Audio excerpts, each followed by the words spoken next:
36. 36, Luc 24, 36.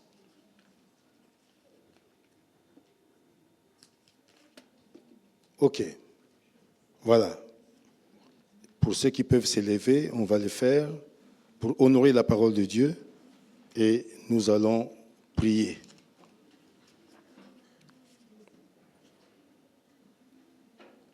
Il parlait encore quand Jésus lui-même se présenta au milieu d'eux et leur dit « Que la paix soit avec vous ». Saisis de frayeur et d'épouvante, ils croyaient voir un esprit. Mais il leur dit « Pourquoi êtes-vous troublés? Pourquoi de pareilles pensées surgissent-elles dans votre cœur? Regardez mes mains et mes pieds, c'est bien moi. Touchez-moi et regardez. Un esprit n'a ni chair ni os comme vous le voyez bien. J'en ai. » En disant cela, il leur montra ses mains et ses pieds. Et cependant, dans leur joie, ils ne croyaient pas encore, ils étaient dans l'étonnement. Alors il leur dit « Avez-vous ici quelque chose à manger ?» Ils lui présentèrent un morceau de poisson grillé et un rayon de miel. Il en prit et mangea devant eux. Puis il leur dit « C'est ce que je vous disais lorsque j'étais encore avec vous. Il fallait que s'accomplisse tout ce qui est écrit à mon sujet dans la loi de Moïse, dans les prophètes et dans les psaumes. » Alors il leur ouvrit l'intelligence afin qu'ils comprennent les Écritures. Et il leur dit ainsi, il est écrit, et il fallait que cela arrive, que le Messie souffrirait et qu'il ressusciterait le troisième jour. Et que la repentance et le pardon des péchés seraient prêchés en son nom à toutes les nations, à commencer par Jérusalem. Vous êtes témoins de ces choses, et voici que j'enverrai sur vous ce que mon Père a promis. Quant à vous, restez dans la ville de Jérusalem jusqu'à ce que vous soyez revêtus de la puissance d'en haut. Il les conduisit jusque vers Béthanie, puis il leva les mains et il le bénit. Amen. Asseyez-vous s'il vous plaît. Père, bénis ta parole. C'est juste une exhortation ce matin pour nous encourager et surtout encourager tes enfants, tes filles et tes fils en qui tu as mis toute ton affection. Je ne vais pas revenir dans ce qui s'est passé. Luc 24, vous savez, c'est les disciples d'Emmaüs qui sont dans la confusion, qui sont troublés, qui sont désespérés. Il y a un scoop qui est là dans la ville. Jésus est crucifié, il est mort. Voilà, il y en a qui disent qu'ils sont ressuscités, mais on ne sait pas très bien si c'est vrai ou pas. Les disciples sont vraiment dans la consternation et ils sont abattus.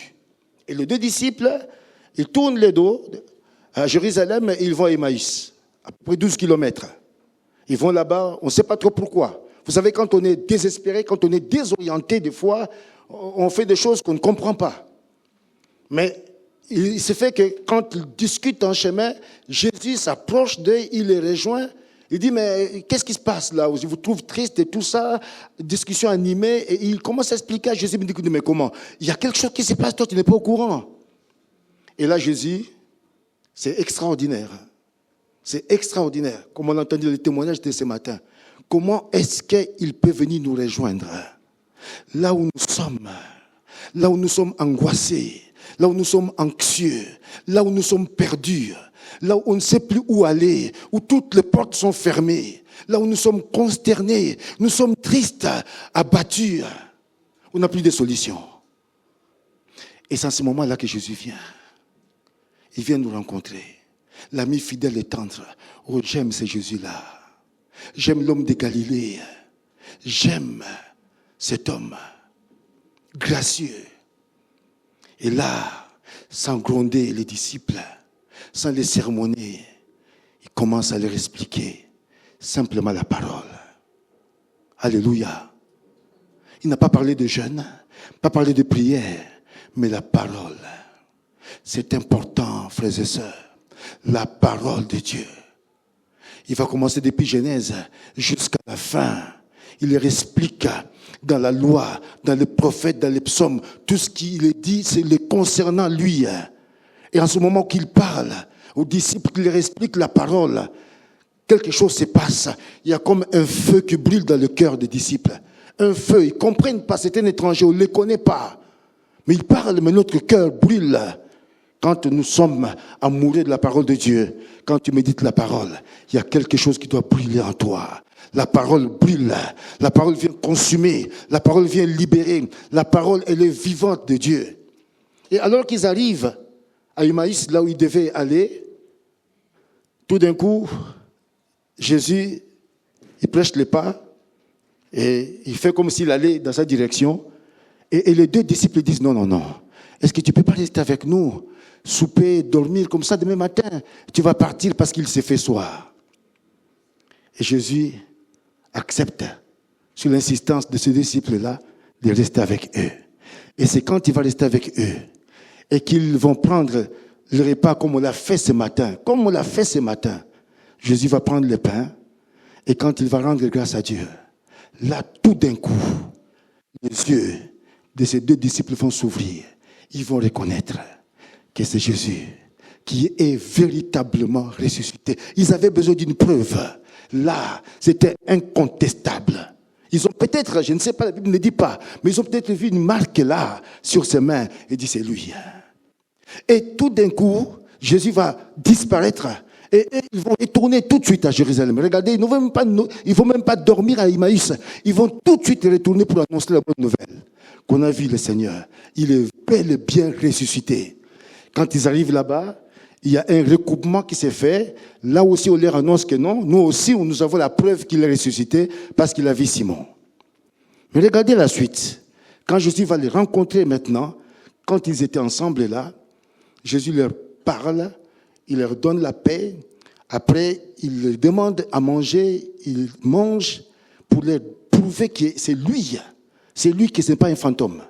Il leur donne encore une preuve pour les rassurer. Et à la fin, la Bible dit au verset 45, alors il leur ouvrit l'esprit afin qu'ils comprissent les Écritures. Et il leur dit, ainsi il est écrit que le Christ souffrirait, qu'il ressusciterait des morts le 3e jour, et que la repentance et le pardon des péchés seraient prêchés en son nom à toutes les nations, à commencer par Jérusalem. Ça, c'est le mandat de l'Église de Matthieu 28 et de Marc 16 que vous connaissez très bien. Je ne reviens pas. Verset 48, il dit, vous êtes témoins de ces choses-là.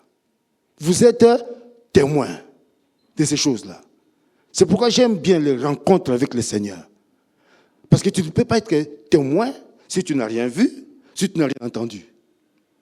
Il y a un accident, si on t'appelle comme témoin, ça veut dire que tu étais là, tu as vu, tu as entendu, pour raconter à la police ce que tu as vu et entendu. C'est ça aussi spirituellement parlant.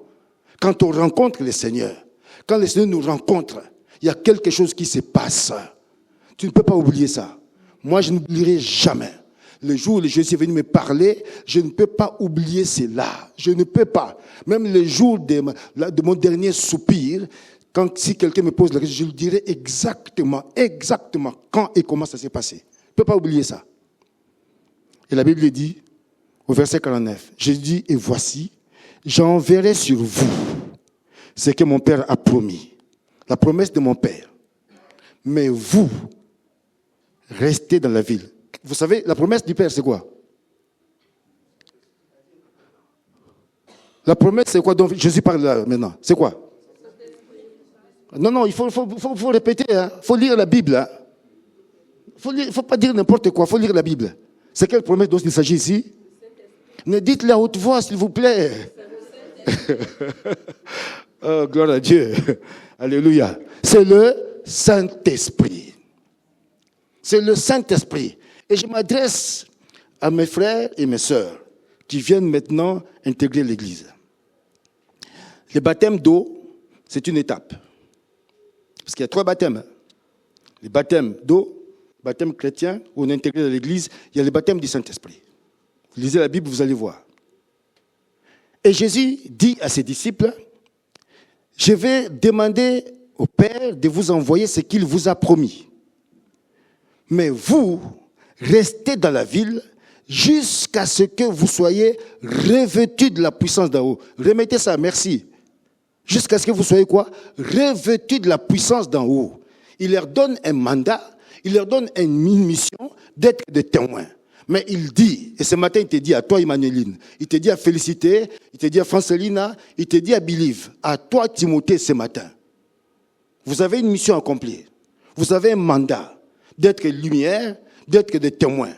Mais il a dit aux disciples, et il nous dit aussi ce matin à nous, qu'avant d'aller témoigner, restez. Écoutez-moi très bien. Restez. Restez. Il a dit aux disciples, restez dans la ville, restez à Jérusalem, restez là. Restez dans la chambre haute, restez là. Ne commencez pas maintenant à aller déjà, commencer à témoigner. Non, non, non, restez là. Jusqu'à ce que vous soyez quoi? Revêtus de la puissance d'en haut. Jusqu'à ce que le Saint-Esprit vous baptise. Vous aurez à ce moment-là la capacité de poursuivre la mission que moi j'ai commencée. De savoir, d'aller proclamer la bonne nouvelle. Restez. Restez. Restez. Restez. C'est mon conseil pour vous. Parce que je vis des gens, après les baptêmes comme ça, ils vont commencer à partir, à sortir, à chasser les démons, à faire des trucs. Restez. Restez. Le Saint-Esprit va vous visiter. Il va vous visiter. Il va vous visiter, c'est sûr et certain. Vous serez remplis du Saint-Esprit. À ce moment-là, vous allez opérer dans les surnaturels, dans les spirituels, et vous allez voir ce que le Seigneur est capable de faire. Au travers de vous. Au travers de vous, de vos vies. Il va amener les âmes à lui. C'est pourquoi je voulais ce matin tout simplement vous exhorter, vous encourager. Sans le Saint-Esprit, on ne peut rien faire. Non, je t'assure, si tu veux rentrer dans le ministère de Dieu, si tu veux servir le Seigneur, dans ce ministère qui est sacré, tu as besoin. Ce n'est pas une option, c'est une nécessité d'être rempli, revêtu du Saint-Esprit. Jésus-Christ, dans Luc 4, lui-même, il était rempli du Saint-Esprit. Luc 14, la Bible dit qu'il était revêtu du Saint-Esprit. C'est là où il a commencé à aller, à rentrer dans son ministère. Ne t'hasarde pas, je t'assure, n'essaye même pas, parce que ça va être une souffrance pour toi. Non, je te dis, si tu vas faire les choses de Dieu, si tu vas exercer un ministère sans que tu sois revêtu du Saint-Esprit. Que le Seigneur vous bénisse ce matin, recherchez cela, et même ce matin, on va prier pour vous. Le Seigneur peut vous visiter ce matin. C'est possible, afin que vous soyez remplis. Donc, je vais vous inviter. Venez, les 5 ici. On va prier pour vous. Alléluia. Voilà. J'invite les responsables. Venez.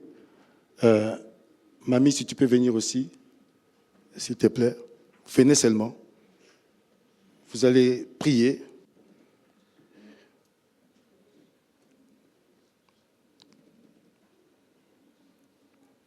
Alors, tenez-vous. Attends. Billy, pousse-toi un peu là-bas. Comme ça, ils sont derrière vous. Voilà. Voilà. Emmanuel, voilà. Allez-y. Fassaline, tu peux juste avancer un peu. Avancer un peu. Voilà. Allez-y. Voilà. Alléluia. Si l'Église, pour ceux qui le peuvent, on va tendre nos mains sur eux pour les bénir. Alléluia. Pour les bénir. Pour les bénir ce matin. Pour les bénir ce matin. Qu'ils soient des vrais témoins. Jésus a dit à ses disciples, vous recevrez une puissance, le Saint-Esprit, et vous serez mes témoins. Nous voulons qu'ils soient des vrais témoins. Des hommes et des femmes qui vont ramener dans le royaume, des hommes et des femmes qui sont perdus dans le monde. Et ils sont beaucoup. Prions ensemble.